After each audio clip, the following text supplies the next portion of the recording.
There was no need to conduct a search for Tennessee's 20th head football coach. Obviously, this is a very exciting time in my life. It's something that I've always dreamed of doing, having the opportunity to coach at the great University of Tennessee. I think this is a very unique time in Tennessee history, and it's time for togetherness as a Tennessee family. Phillip Fulmer's bloodline is pure Tennessee. This is my school, and I truly do have a love and a passion for it. The Winchester native was a tough-as-nails offensive lineman on the volunteer teams of 1969 through 1971. His teams posted a 3-year record of 30-5. When he hung up his cleats, his coaching career began on the Knoxville campus. In 1980, after stints at Wichita State and Vanderbilt, he returned to Tennessee. Fulmer worked his way from line coach to offensive coordinator before taking over as interim head coach. Against Boston College in the Hall of Fame Bowl, the word interim was forever removed from Phillip Fulmer's title. With the cloud of uncertainty lifted, the team played loose and had fun. Holy cow, what a first play! Phillip Fulmer not holding anything back. Well, that was incredible. You know, even going back to the first play of the bowl game, you know, of trying to make a statement, you know, hitting the deep ball there down to the 1 against Boston College and setting the initial start of the Fulmer era, if you will. Heath Shuler was never better. As usual, the team ran the ball, but the game plan that day was a strong hint that in the year to come, the pigskin would be logging plenty of frequent flyer miles. Shuler received the MVP trophy and Coach Fulmer the Gatorade shower as Tennessee beat Boston College 38-23.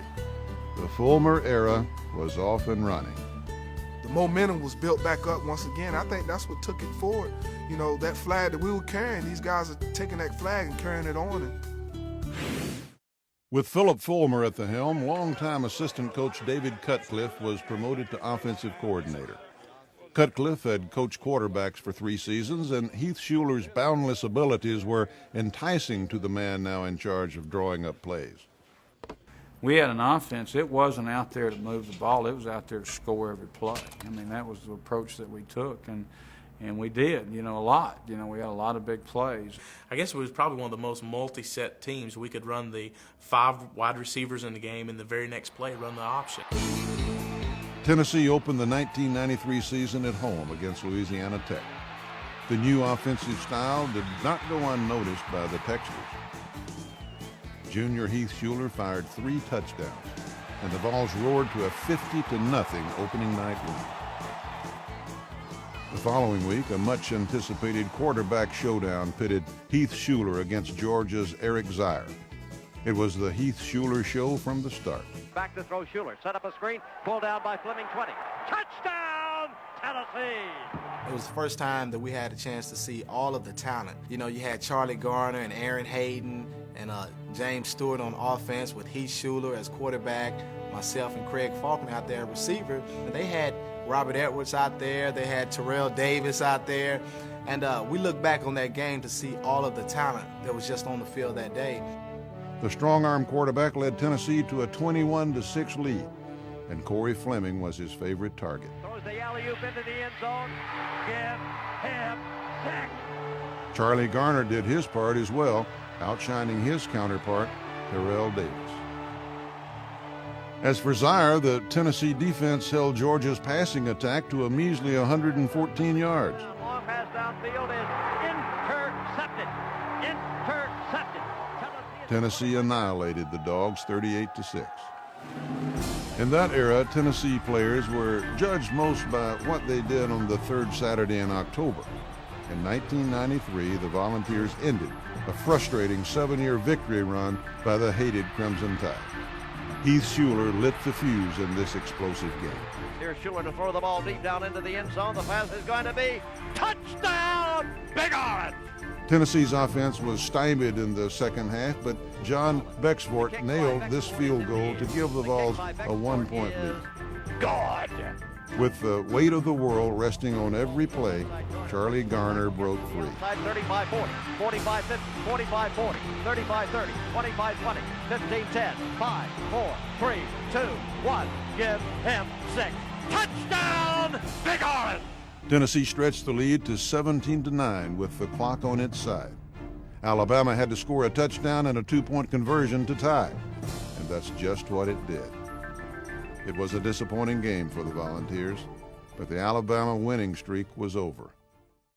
2 weeks later, Tennessee offered South Carolina a little payback from the previous year. James Stewart and Charlie Garner helped pound out a 55-3 victory. He is loose. Inside the 30. Cuts inside. He will score. Tennessee Star was on the rise. The decade of dominance was gaining momentum. Give him 6. Touchdown, Heath Schuler! Tennessee traveled to Kentucky the following week and never trailed.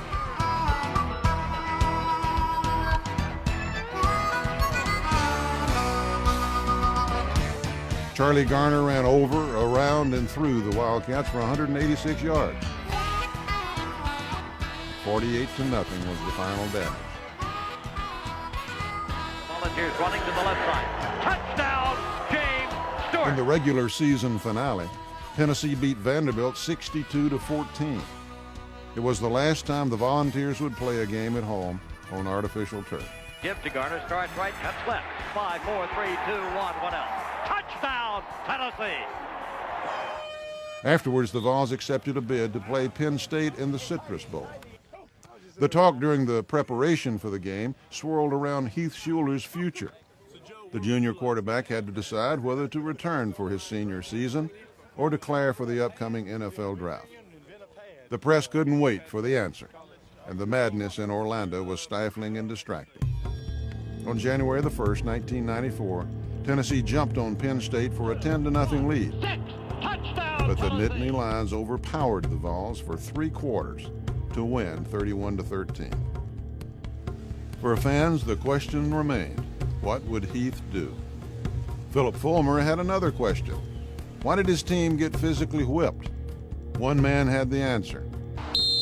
John Stuckey developed a reputation as one of America's premier strength and conditioning coaches.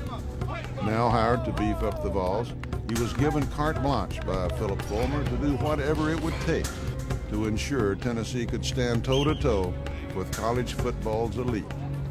Fulmer's decision to hire Stuckey was good news. Heath Schuler's NFL decision was not. The real proving ground is the NFL. That's why I've decided to move on and declare my eligibility for the 1994 NFL Draft. I'd made a commitment to myself that if I ever got a chance to play in the NFL, that's what I'd do. But I knew that I wanted to do what was best for my family and do some things that they had never been able to do.